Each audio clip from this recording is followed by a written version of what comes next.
Hey, this is my discussion post video um, for this week. Question number one, Baylor experienced a lot of success under Briles, but did it also accept a culture of privilege and sexual violence? This is kind of, my answer to this is kind of tied into the next question. I think it's very much a pattern that when a group of male athletes or an individual male athlete uh, start experiencing a lot of success, you will often end up seeing or hearing about an incident of them taking advantage of someone else or abusing their power or taking liberties that they shouldn't take. Um, we all know that power corrupts. Um, I think we think of power corrupting as someone who has a lot of money using or authority in a professional situation, using that to demean or belittle or order around other people. But it's part of other forms of success as well, and it comes with other forms of entitlement. Unfortunately, that sometimes means that people start to feel like they're entitled to people's bodies. Um, Question number two, allegations of sexual assault by athletes are not unique to Baylor. This is true. Are athletic programs themselves to blame for these instances of violence? I was initially going to say no. However, when I looked up some of the athletes that were involved in this, I wasn't terribly aware of it when it was happening, but when I looked it up for this discussion, I saw that one of the players, the first one that came up, is now part of the New England Patriots, which I thought was interesting considering the details of the things he was charged with.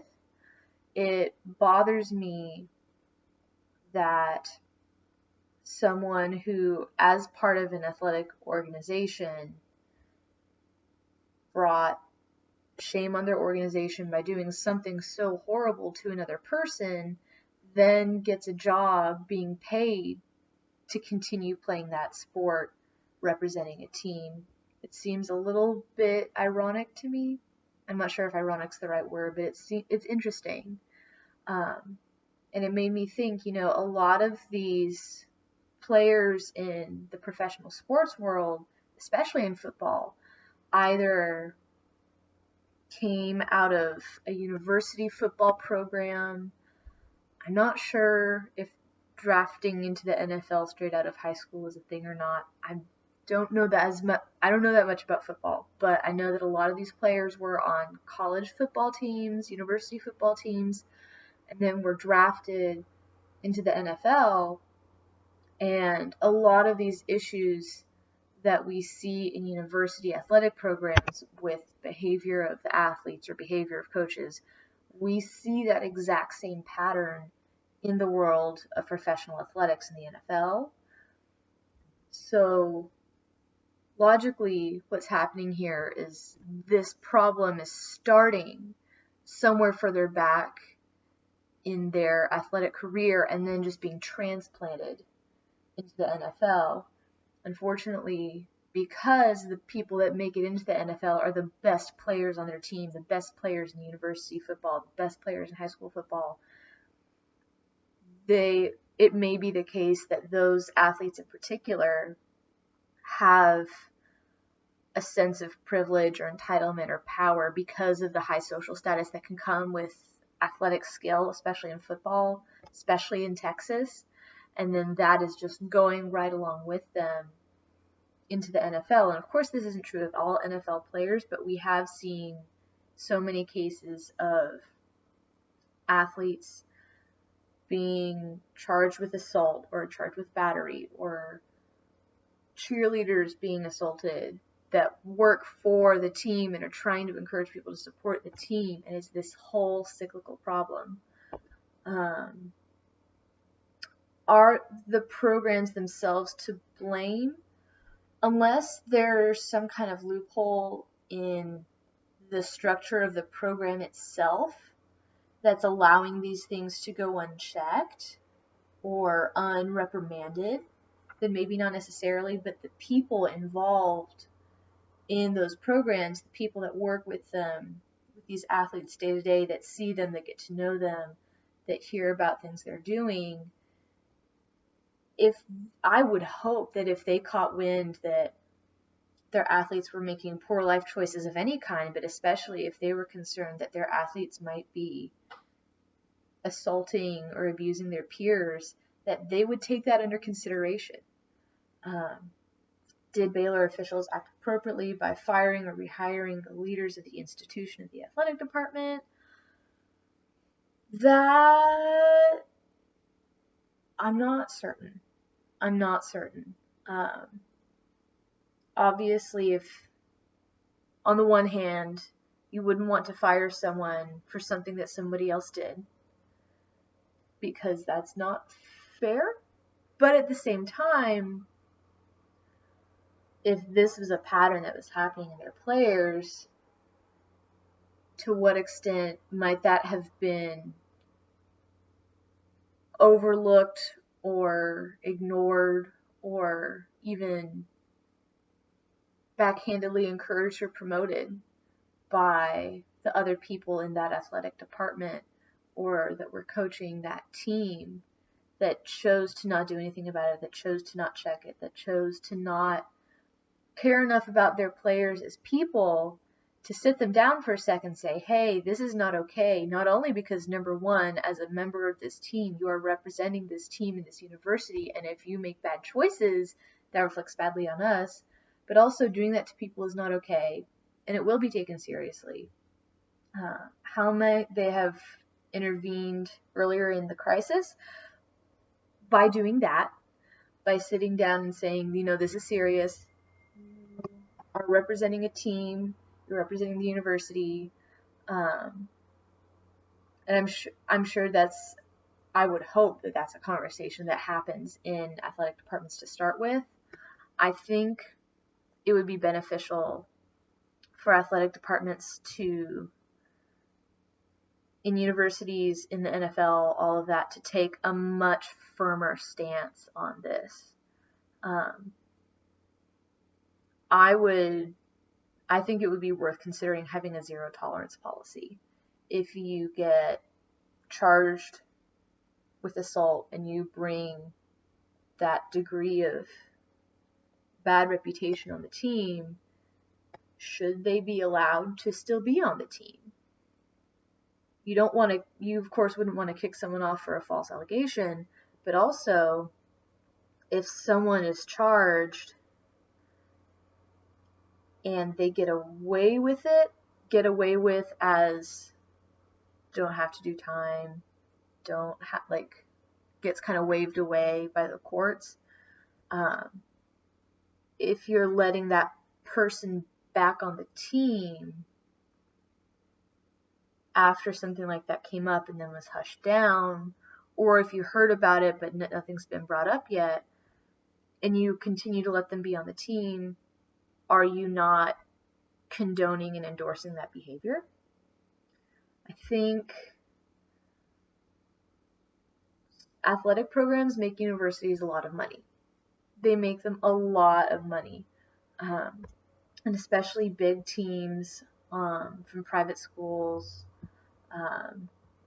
from big schools like Baylor or from A&M or